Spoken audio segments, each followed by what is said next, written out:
and welcome to Photoshop tutorial number 2 in my series. For this one I'm going to do more common edits, and most of you probably who actually tried to look at the first tutorial, if you're anything like me, you gave up on it. It's too long, too boring, and you came to this one. Well, if you get lost, go back to the first one, but I understand it. So I'm going to get right into doing some common edits that you probably wanted to know how to do anyway. Something that is becoming more and more common is you go out, you take some photos on your digital camera, you come back, you look at them, they're wonderful, you want to email them to somebody, and you just shoot it over as is. Well, in this example, it's very nice. Mountain shot there.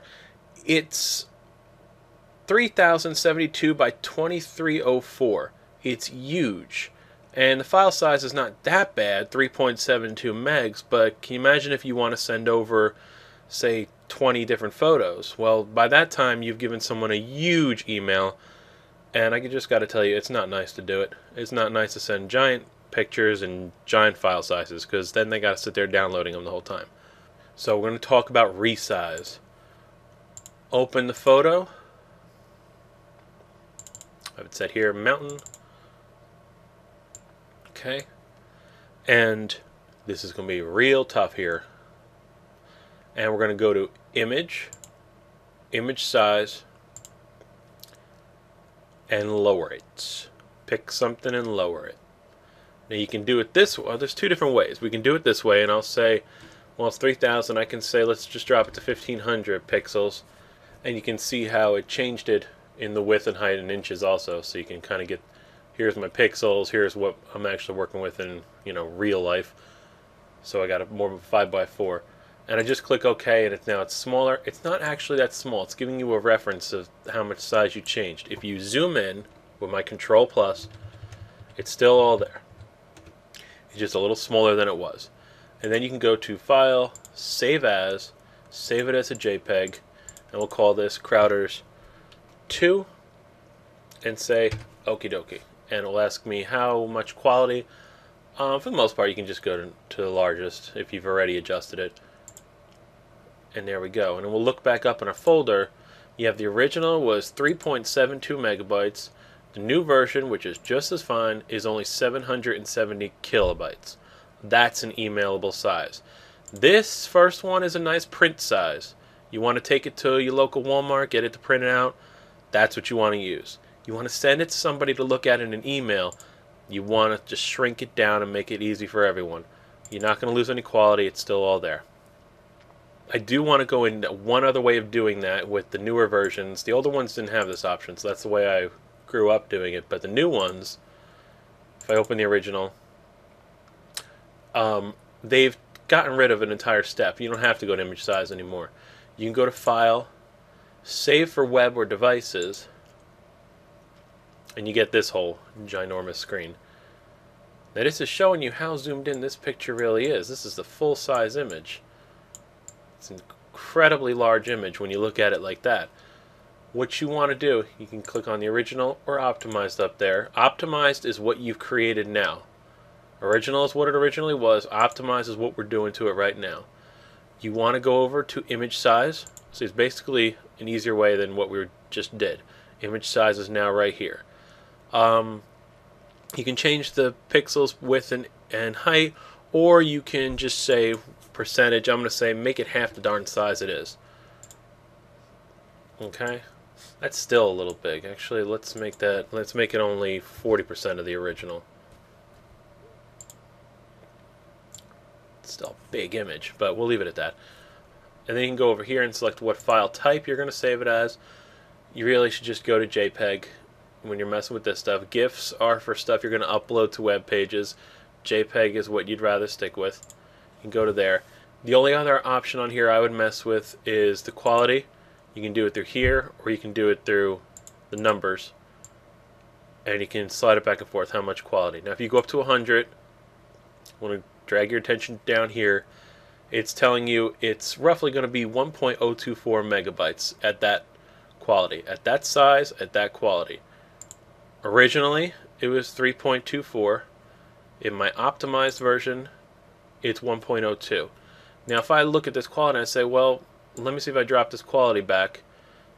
How's look at 50% quality? Well, now we're only at 254.2 kilobytes, and you really don't see a difference. Let me bring it up. What? 150.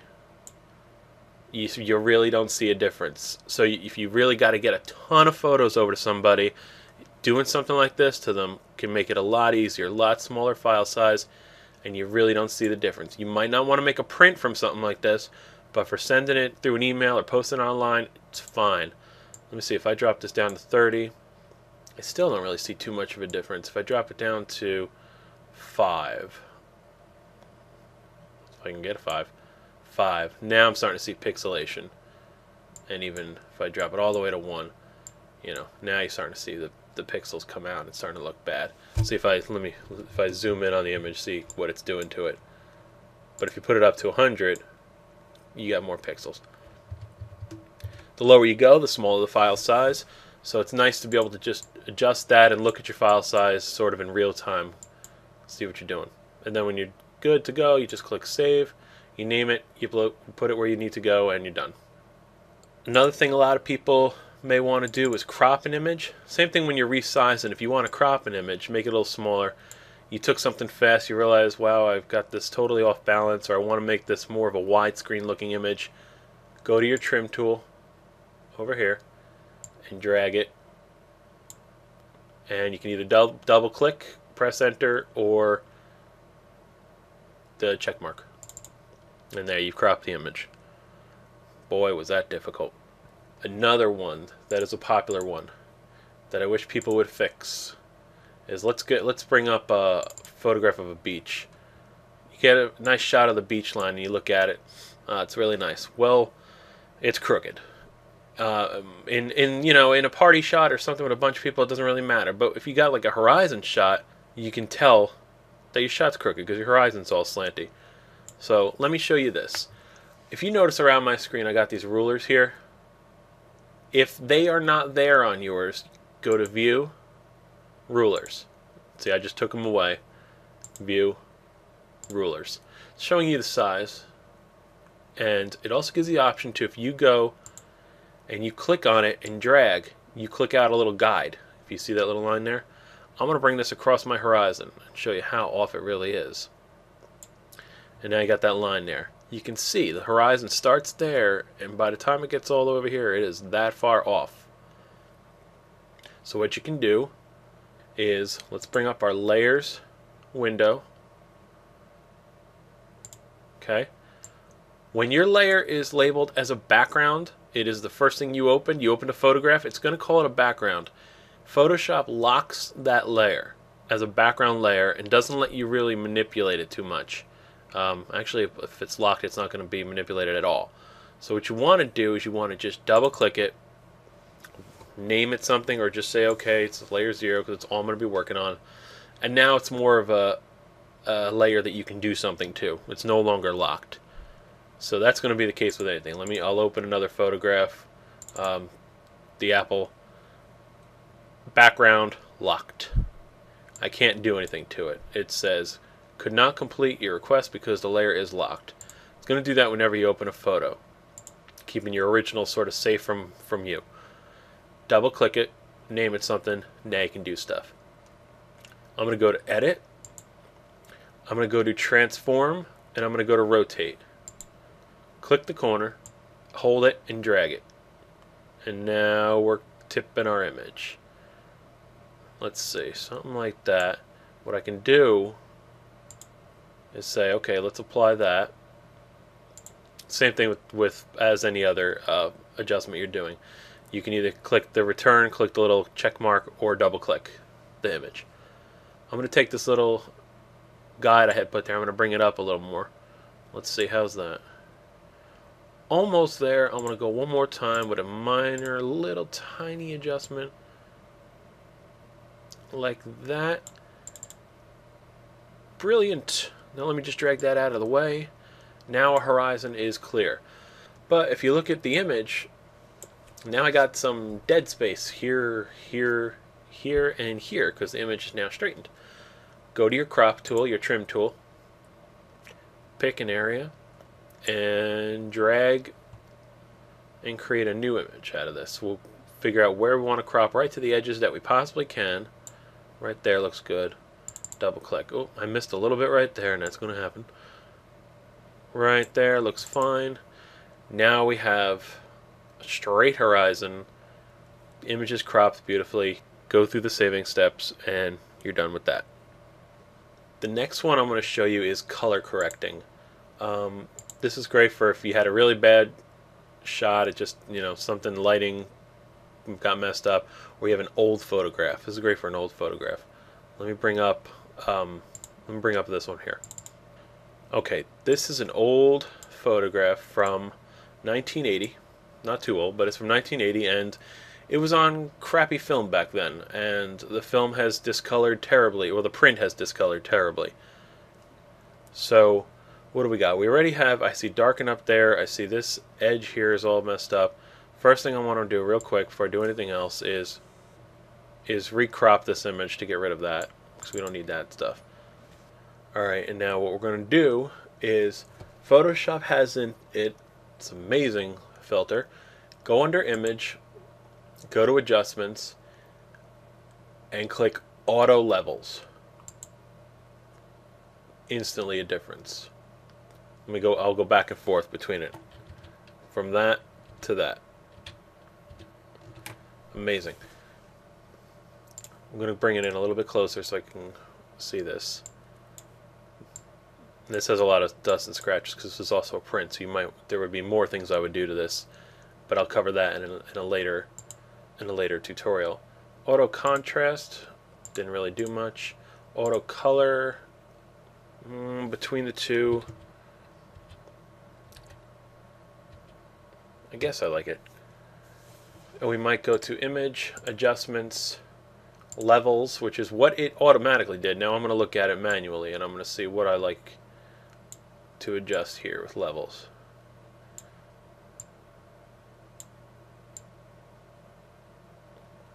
Now we're bringing it back a little bit. There we go. I may look at brightness and contrast.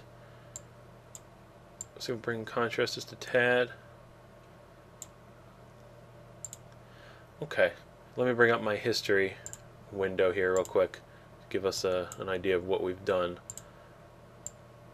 The difference is that to that, and that only took me a couple seconds to do. From that to that. And for a beginner's tutorial on how to do quick edits, that's what I want to leave it on. Things, I'll really quick touch on it. Stuff like this, let me zoom back out a tiny bit. See in her hair where we have scratches on the photograph? That's when I would go in with the rubber stamp tool. Get a smaller brush, I would sample, and I would paint out the scratches. And then work with that and touch up the entire photograph. Work on these little dark spots up there, but that's just giving you a quick idea of how you can fix up a photograph. Same thing with something like, what if you took a shot and part of it's dark because the camera photographed out here, it's like, oh, look how bright it is out here, I'm going to adjust for that, and meanwhile everything in the foreground got dark. Come in, let's find our dodge tool. Let's make it a little bit larger. You don't want to fit all day on it. And let's drop our exposure only 20%. Now, you only want to come up in small increments. And I'm going to come over to the doggy with that tool just slightly. And maybe on the highlights, like that. Let me go back to the midtones one more time. Let me make a slightly smaller brush so I get a little more specific in what I'm doing here. And come around those ears. And made her a little bit brighter so that she's a little more balanced out. And that helps in shots, like even if you're doing a shot like back here, to me this looks very washed out. So really the camera, what it did is it focused on this part of the trailer here and the white, and it just bounced back and said, that's how bright I want the image. So it darkened the foreground, and the background, like this over here, to me is kind of blown out looking. So I'm going to go to my burn tool, and I'm going to drop down to, I don't know, 19% midtones, and I'm going to come over there and I'm going to hit that up with the burn tool a little bit. And we're just, adding a little more contrast over there. Come back here, maybe the front of the car, just a little bit, balance out the image just a tad. And this is just an example. Kind of made that look a little too dark, but you get the idea of what's going on here. And one more common fix, red eye. Everyone's favorite. Let me zoom in on our eye. Okay, super red eyes. How does red eyes happen? Red eye happens when it's in a dark room, dark atmosphere, your iris, your pupil is completely dilated to let all the light in. Suddenly you snap a flash at it, you're too close to the person, and what's actually happening is the light is bouncing off the back of your eyeball and reflecting back in the camera. Creepy. The newer versions of Photoshop have the little healing area here. Spot healing tool, patch tool, red eye tool. These were not in the older versions, and if you're using something for the CSs, I don't think they had them just yet. I'm not sure when they started them. I remember when I first learned it, we didn't have these fangled new contraptions here. So red eye. Pupil size, darken amount. Let's just see what happens if we click. Wow. Bam. No more red eye. Now, what happens if you don't have the version with that tool? Let me come back in. And before I had that tool, I had to do it the hard way.